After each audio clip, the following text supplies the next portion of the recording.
دنیا کا سب سے بڑا سنو اینڈ آئس فیسٹیول ہاربن. اگر یہاں پہ آپ نے آنا جانا ہے تو ہمارا یہ ولاگ دیکھیں.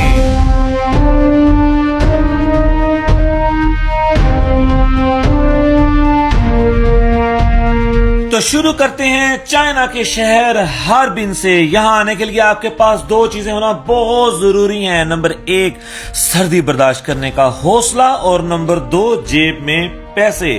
الحمدللہ اللہ پاک نے یہ دونوں چیزیں مجھے دی تھیں اور میں پہنچ گیا چائنا ہاربن. تو یہ ہم انٹر ہو رہے ہیں سنو فیسٹیول کے اندر, جہاں سب سے پہلے جا کے ہم لیں گے ٹکٹس دو قسم کی ہوتی ہیں. ایک نارمل جو کہ 300 یوان کی اور دوسری 1000 یوان کی. فرق صرف یہ ہے کہ ایک میں آپ کو جگہ جگہ لائن پر لگنا پڑے گا اور دوسری میں پیسہ پھینک تماشا دے کوئی لائن نہیں لگنی پڑے گی. جی ہاں, ہم نے بھی پھینکا پیسہ کیونکہ ہم یہاں پہ تماشا دیکھنے کے لیے آئے تھے, ولاگنگ کرنے کے لیے اور آپ کو دکھانے کے لیے. اور ابھی ہم انٹر ہو چکے ہیں دنیا کے سب سے بڑے سنو فیسٹیول کے اندر.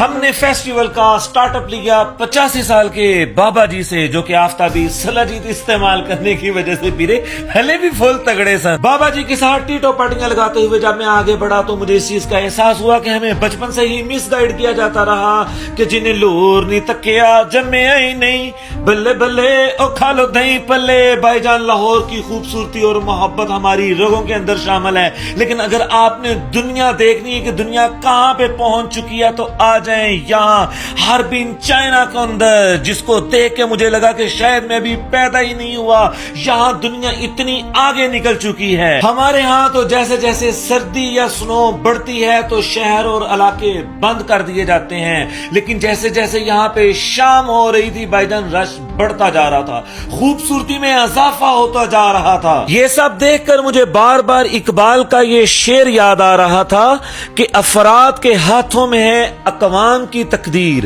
ہر فرد ہے ملت کے مقدر کا ستارہ. شاید مسئلہ وسائل کا نہیں, زمین کا نہیں, سردی کا بھی نہیں, مسئلہ تب تک حل نہیں ہوگا جب تک ہم خود کو, اپنی سوچ کو اور اپنی حرکات کو ٹھیک نہیں کر لیتے. چلو بھی نہیں اتنا اردو ادب بہت ہوں, اگے چلتے ہیں. ہاں بے پراں بڑا نام رہتا کتوں آ گیا. چلو بھی تینوں رات دے نظارے پر وہ والے نظارے نہیں جڑے تسی دیکھنا چاہتے ہیں, میں تینوں صرف سنو دے تے آئیز دے نظارے دکھانے ہیں. یہ دیکھیں جناب, جہاں تک آپ کی نظر جائے گی آپ کو ایک الگ دنیا نظر آئے گی. جی ہاں, یہ نہ کوئی اسکردو کی طرح خوبصورت لینڈسکیپ ہے, نہ ہی سوات کشمیر کی طرح جنگلات, بلکہ پنجاب کے دیہاتی اور میدانی علاقوں کی طرح ایک علاقہ ہے. صرف یہاں پہ سردی بہت زیادہ ہوتی ہے. بہت زیادہ سردی ہونے کی وجہ سے ہمارے علاقے خالی کر دیے جاتے ہیں, لیکن انہوں نے علاقے کو اس طریقے سے سجا لیا ہے کہ پوری دنیا اپنی طرف بلا لی ہے.